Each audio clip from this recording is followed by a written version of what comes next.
যে এটাই ভাবা স্বাভাবিক। অনেক স্টুডেন্ট আছে যারা ভাবছে যে ও তো অনেক বড় লোক, আমার জীবন তো অনেক কষ্টের, ওকে দেখি ভালো ইংরেজি জানে, আমি তো ইংরেজি জানি না, ওকে দেখি অনেক স্মার্ট, আমি তো স্মার্ট না, ওকে দেখি আরো ভালো ইনস্টিটিউশনে পড়ে, কেউ NYU তে পড়ে, কেউ প্রিন্সটনে পড়ে, কেউ সিমেন্সে পড়ে, কেউ নর্দার্ন ইউনিভার্সিটিতে পড়ে, কেউ বোস্টন ইউনিভার্সিটিতে পড়ে, তাদের সঙ্গে তোমাদের competition. So life is not easy, life is a place to struggle.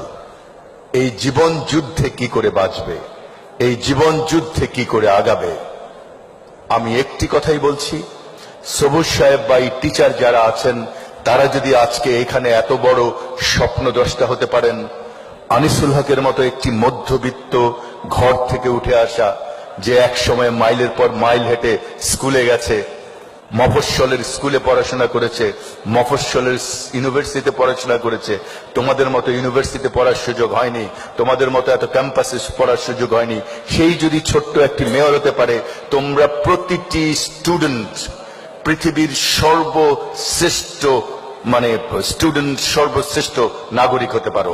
Have that confidence in your mind please. আমি কিন্তু কোনো মিথ্যে কথা বলছি না, আমার সময় কম, না হলে জীবনের এত পড়ত পড়ত সংগ্রাম করে আমরা এসছি, জীবনকে আমরা তখন দেখতে পেতাম না, তখন ইন্টারনেট ছিল না, আমাদের কাছে সারা পৃথিবী উন্মুক্ত ছিল না, আমরা জীবনকে দেখতে পেতাম না। তোমরা এখন জীবনকে কিন্তু দেখতে পাও। Build up your own confidence.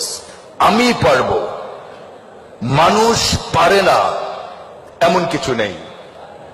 মানুষের জন্যই বলা হয় মানুষ স্বপ্নের সমান বড়, মানুষ কখনো কখনো স্বপ্নের চাইতেও বড়। সেই স্বপ্নকে যদি তোমাকে ধরতে হয়, সেই স্বপ্ন দেখতে হবে। আমাকে যদি আজকে জিজ্ঞেস করা হয় তোমার জীবনের সবচেয়ে বড় শক্তি কি ছিল, আমি জানি না অন্য কে কি বলবে, আমি নিশ্চিত করে তোমাদের বলতে পারি, আমি যে কোনো জায়গায় বলবো, যে কোনো পরিস্থিতিতে বলবো, আমার জীবনের সবচেয়ে বড় শক্তি ছিল আমার মায়ের দোয়া। তোমাদের কাছে আজকে এটা ইমোশনাল কথা মনে হতে পারে, কিন্তু জীবনে যখন আমার জায়গায় আসবে অথবা আমাদের জায়গায় আসবে, তখন দেখবে ওটা কি শক্তি। আমি দুটো গল্প বলবো আজকে এখানে, একটি আমার মায়ের গল্প আর একটি অন্য একটি মায়ের গল্প। আমার মার কোনো কিছু হলে আমি বলতাম, পায়ের নিচে শুয়ে বলতাম আমার গায়ের উপর একটা পা রাখো তো, আর আমাকে একটা ফু দাও। তো আমার জীবন এখনো ফুয়ের মধ্যেই চলছে। আমি যখন ম্যাট্রিক পরীক্ষা দেই আগের রাতে, আমার অনেক জ্বর, অনেক অনেক জ্বর, 104 ডিগ্রি হবে। আমি সকালবেলা উঠে বললাম, মা আমি তো আর পরীক্ষা দিতে পারবো না। আমার মা আর 10টা মায়ের মতো খুব শিক্ষিত নন। তা আমার মা বললেন, এটাকে হয় নাকি রে বাবা, তুমি যদি এবার পরীক্ষা না দাও তুমি তো 1 বছর ফেল করে যাবে। আমি বললাম, আমার তো কোনো উপায় নেই, আমি তো চোখে কিছু দেখছি না। উনি অনেক দোয়া টোয়া করে আমাকে একটা ফু দিলেন, দিয়ে হাত ধরে বললেন চলো যাই। পরীক্ষা 3 ঘন্টার জায়গায় প্রায় 2 ঘন্টা পরীক্ষা দিয়ে বেরিয়ে গেলাম। বাইরে বিপর্যস্ত মা বসে আছেন, আমার ছেলে কি করছে ভিতরে। বাইরে বেরোলাম, বললো কি পরীক্ষা শেষ হয়েছে, সব প্রশ্নের উত্তর দিয়েছো? আমি বললাম না, মাত্র 34 প্রশ্নের উত্তর দিয়েছি, 34 নাম্বার। তো বলে পাস কততে? আমি বললাম পাস তো 33-এ। আমি বললাম, মা তোমার ফুয়ে আর কোনো কাজ হবে না। বলে আচ্ছা কাজ না হোক, আসো না একটা ফু দেই। এবার ফুটে একটা নামাজ পড়ে দেই। ওখানে 2 রাকাত নামাজ পড়লেন, একটা ফু দিলেন সারা গায়ে।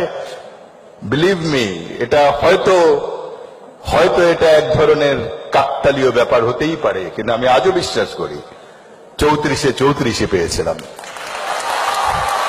সো আনিসুল হকের জীবনে ওই মার দোয়া দিয়ে আমার সারা এখনো কোনো কিছু হলে মায়ের কবরের কাছে যাই, যে দাঁড়াই। এই আরেকটি মায়ের গল্প বলি। এই মায়ের গল্প তোমরা অনেক পড়েছ, শুধু মাই পারে এটা করতে। 71 সাল 15ই আগস্ট একটি ছেলে রমনা থানায় আটকে গেছে। মাকে খবর পাঠানো হয়েছে যে ছেলেকে অ্যারেস্ট করা হয়েছে, কারণ সে মুক্তিযুদ্ধের কাজ করতে চায়। বাকের নাম ছেলেটির। ছুটে গেছে মা। সন্ধ্যার সময় জড়িয়ে ধরতে পারে না, কারণ মাঝখান তো জেলের দেয়াল, জেলের রড সমস্ত থানার মধ্যে। ছেলেটা কাঁদতে কাঁদতে বললো, মা 3 দিন থেকে এখানে আছি, ভাত খেতে দেয়নি। মা আর কোনো কথা না বলে ছুটে গেছে। 3 ঘন্টা পরে এসছে ভাত নিয়ে, ছেলে নেই।